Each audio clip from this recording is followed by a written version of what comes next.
Hey Tamers, welcome back to Hero Games.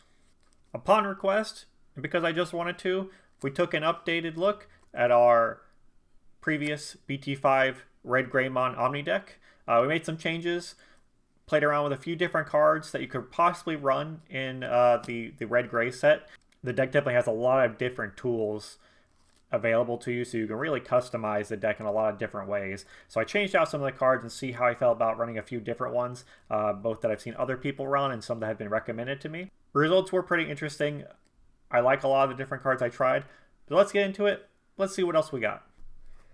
Getting into the changes we made with our red deck, we kept the babies the same. We are still running the 4 copies of BT5 Koromon, where if we swing with a Greymon or an Omnimon, the inheritable allows us to draw a card once per turn. And then the 1 copy of the 1000 DP Koromon when we get 4 or more Digivolution cards. We are always aiming to have a big stack anyways. And I just feel like running 5 babies and wanted to keep it Koromon as well. You could substitute this out with Digimon probably as well, who gets the 1000 DP when there's 5 or more cards in the trash, I believe. We also kept the same, of course. We're running the starter deck Agumon, who just on our turn gets 1000 DP inheritable. Nice standard card for making those stacks a little bit bigger on the DP side of things. Pretty staple in all red decks, especially in the Greymon decks. One of the first changes that we made, we are running 2 copies of Digiburst Agumon. You could definitely sub in more of these. I didn't feel that I really needed more compared to the other Agumons I was trying to run. But I might add in another one. His inheritable, if he's trash due to Digiburst, which we will be running Digiburst in this version, it gets added to our hand instead of the trash. So a good way to also recycle level 3s. We're of course running 4 copies of the BT5 Agumon, who on play allows us to search the deck or allows us to draw 5 cards to look for a Greymon and or a Omnimon. Whatever we don't pull out of that gets added to the bottom of the deck. So this is a wonderful way to search the deck. Almost everything in this entire deck is searchable. A must-have card. We have 1 copy of Promo Agumon. This is promo card number 9. While this Digimon has a Greymon in its name, it gains plus 2000 DP. As you can imagine, it's really easy to have a Digimon with Greymon in its name on top of this card. It's not even a question at this point. If I had more of him, I would definitely run more. Unfortunately, this is my only copy, so it comes up sometimes. Sometimes it doesn't. We are running 2 copies of the 2-drop BT3 Agumon, simply because he is playable with Nokia, just like all the other Agumons in this. He's a 2-drop, 1 cost to evolve. I'm really trying not to evolve him. Sometimes it comes up and it's unfortunate, but the 2-drop Agumon is really nice. A lot of people don't see it coming when they're trying to memory choke you, and you can just drop an Agumon anyways. Then do a 1 cost Greymon or blocker on top of it. Nice, good card to get running early game. For last level 2, we're running 1 copy of promo card number 1 Agumon, who is a 5 cost, but ideally you're not playing this for 5, you're playing this for free with Nokia. You can delete a Digimon with a DP of 3000 or less. I really didn't like running this card. I tried it out. It might have come up maybe 1 time my entire time of playing it. It doesn't come up. I usually just end up playing it in the raising area because I need a level 3 to either draw or evolve, and then I put something on top of it. So I'd probably going to end up switching this card out, maybe for another Digiburst Agumon. I didn't really like it that much, though I know a lot of people recommended it. It is what it is. We are running 4 copies of our starter deck Greymon, which inheritable security +1. This is a must-have for any serious Greymon build, of course. A lot of red decks in general run this card just because the inheritable security +1 is so important. The name of the game with red is always crushing that security, and this gets us 1 step closer to winning the game. We are running only 3 copies this time of BT5 Greymon. When this Digimon on top of an Agumon, it basically becomes a 1 cost to evolve because he gains 1 memory on evolve. It's not to be confused with a reduced evolution cost card like Nokia, although those can be paired together to make it a free evolve. It's inheritable if this card is a Greymon, which it almost always will be, or an Omnimon. It will have plus 2000 DP. So that's a nice good memory boost as well for going for a higher DP crush over a security plus, depending on the draw of the hand. Now I took out the 4th copy of that to put in my 1 copy of Promo Greymon. While this Digimon has an Agumon as Digivolution cards, which is every single one of them, it will gain security attack +1. So we can kind of get this out in complementary to our level 6 of choice and take out 2 security potentially with this 5000 DP bad boy. Or if we have a particular Agumon on him, it'll be a 7000 TP, which is a really good combo with the other promo Agumon.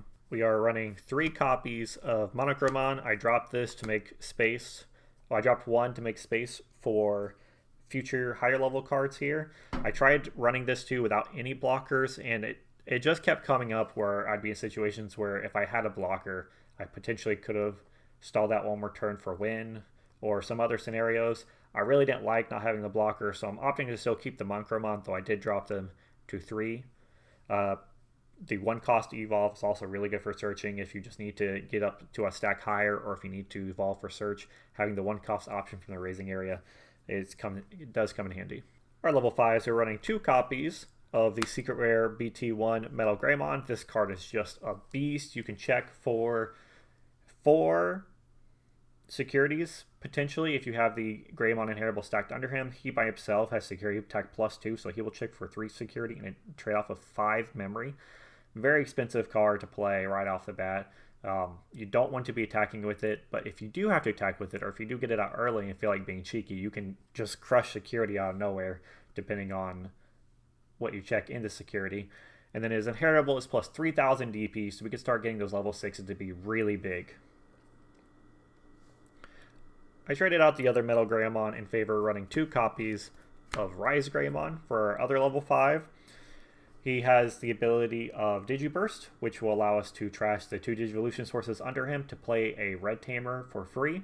So this could be useful sometimes, although it didn't come up too much in my locals play.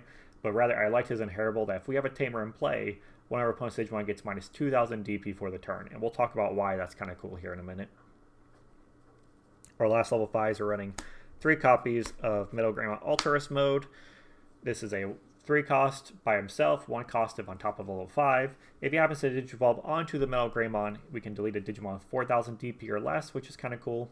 Doesn't come up as much anymore since we are running half and half with the RiseGreymon, so that effect will not apply to our other level 5, but it will apply to itself and the MetalGreymon. And then his inheritable is plus 2000 DP on a Greymon or an Omnimon. So again, we're just building up those really high DP crushing level 6s, level 7s, so that way they can check security and just not fear anything. We bumped up our level 6s to 6 level 6s total. We are running 2 copies of BT1 WarGreymon on Digivolve security +1, and he does not check security cards. So he does not check security effects of option cards. So it makes him really safe to swing in. Once we get all the DPs raising, he's going to be swinging for anywhere from 14 to or higher DP. So it's very unlikely, if at all possible, that he's going to die from a higher DP monster in the security. It will check for 4 securities if we get the full stack up, or more, depending. This is a wonderful card to have in a Greymon deck. Of course, we're still keeping the 2 copies of BlitzGreymon. BlitzGreymon is just a card that people don't see coming as much. It has the D-Digivolve minus... It has the It has the D-Digivolve 2, which allows us to bring a higher threat down a few stages, which we then aim to take out with the piercing attack to still check securities. All the security pluses that we have in this deck stack onto him, so he can swing for a good chunk of security by himself as well. This is the card that if I'm going second, this is usually the card that's coming out as I wait for my opponent's boss monster. The 4 cost can be a problem, but if we have Nokia, which we should have Nokia on the field, this mitigates it as being a problem. So a fantastic card to run in this. And then we opted in for 2 copies of BT5 WarGreymon. BT5 WarGreymon, when Digivolving, is Digivolving on a Greymon card, which it always is. Then we get to delete a blocker. So that's really good if the opponent's trying to stall us out with 1 blocker. That's just not going to happen. We'll Digivolve it, get rid of it, swing for game. That has come up where they've hard played a blocker to try to survive 1 more turn. We'll Digivolve up to this, auto-delete the blocker, and it's game for us at that point. However, not everybody plays blockers that much. However, not everybody plays blockers that much, so when I initially ran this card, I didn't see much use in the blocker effect. Its inheritable is delete one of your opponent's Digimon with 3000 DP or less, which again, I wasn't too keen on initially because that's such a small scale. It's really only taking out level 3s, but what I like to actually combo it with, I like to get them on top of the RiseGreymon with the inheritable, so we get to drop a Digimon by 2000 DP and then delete a Digimon with 3000 DP. So that means we now can target 5000 DP Digimon after we hit him first with the drop and then with the delete. That ends up actually being really handy. I like that combo effect. It works really well with the Omnimon if we're trying to swing Omnimon for a game. It's a fantastic surprise out of nowhere that people don't usually see coming. Our level 7s, we were running 3 this time. We were running still the 2 copies of Blitz Omnimon. This is our big boy. This is our swing for game. We're going to try to check 5 securities in 1 turn and then play the Omnimon on top of the level 6 and Blitz for the win. He has Blitz, he has Unsuspend, and then all turns he is protected. We can remove the level 6. If somebody's trying to remove him from the field, we can remove the level 6 to negate the effect and keep him on there. The only thing this doesn't work on is de-digivolve, as well as DP reduction, so yellow can still take them out if they get set up. And then our last level 7, we are running Omnimon X-Antibody. It can be evolved on top of our red level 6s for either 6 memory, or it can be evolved on top of a current existing Omnimon for 3 memory. I did get that off on one stack where I got the full stack going into our red level 6, into Omnimon Blitz, into Omnimon X-Antibody. It was a pretty cool combo. It has 2 effects. When attacking, you get to delete Digimon with the equal to or less than the amount of DP this Digimon has. So if we have all those built up, we're pretty much deleting anything that can be on the field. We can still check a security while also deleting because it's an auto-delete effect when attacking. This also allows it to take out another Omnimon X because when attacking has priority over reactionary effects. As secondary effect, we can remove 2 evolution sources when our opponent attacks to stop the attack. It will not stop any when attacking ability, so Lord Nightmon will still get off its massive swarm nonsense, but you can stop cards from checking for security, you can stop cards from deleting your Digimon through higher DP swing attacks. I never personally won a game using that effect. Any game where I got Omnimon X out, I usually ended up losing the game, unfortunately. But I played against a bunch of Omnimon X's where being able to stop an opponent's attack prevented me from winning game. So I definitely see the usefulness of it. I'm definitely keeping him in here. I want to give it more of a try. I want to try to see if I can actually get some wins out of this card. It didn't work for me on my playtesting, but I've seen it work. I've played against it working. So I know it's possible.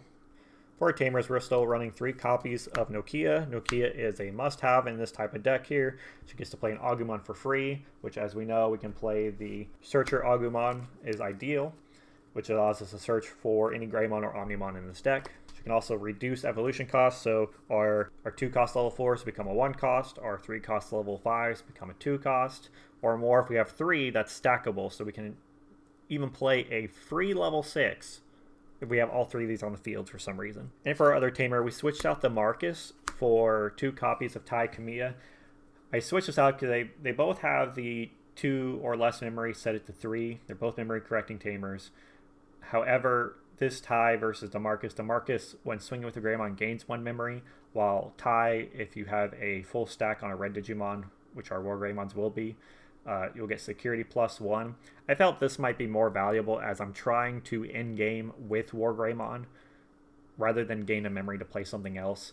Our level 7 of choice is always going to be BlitzGreymon, so having more memory isn't as relevant when we can just blitz into the opponent's turn. So I opted instead to go for the security +1, try to check that much more security with a WarGreymon, and then blitz on top with Omnimon. Unfortunately, he will not have the security +1 when he's Omnimon because it only works for red Digimon, but it's going to work leading up into the Omnimon.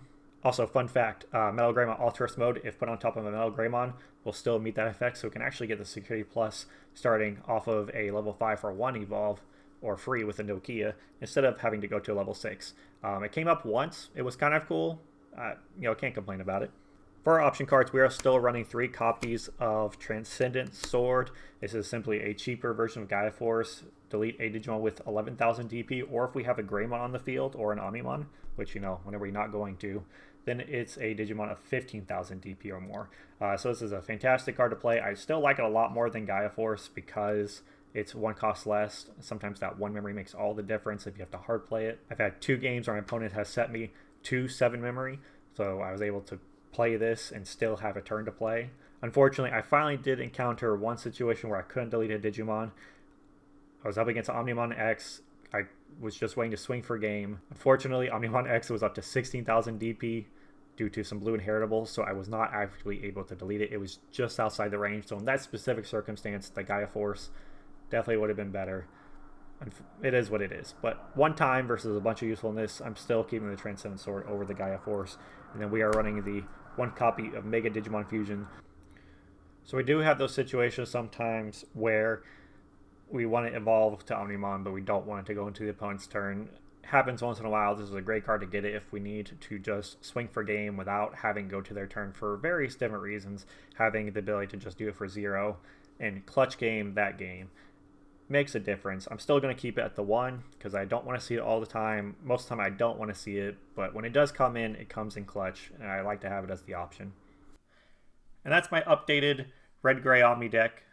I think going forward, I am definitely interested in playing more of the RiseGreymons. I think the Digibursting to be able to play a Red Tamer definitely has some opportunities to come up. I didn't like the 5-cost promo Agumon as much. I'll probably take that out. It didn't come up very much at all. If I had more of the other promo Agumon, that one that has 2,000 inheritable DP, I'd definitely play more of that one. But I'm sure I'll end up changing the deck again sometime coming up. There's just so much you can do with a Greymon deck, being the main series monster that he is. They print a lot of cards for it, a lot of different effects. So even going into future sets, it's always going to continue to be customized. But thanks for stopping by. Be sure to like and subscribe to the video if you want to see more Digimon content, and I'll catch you guys next time.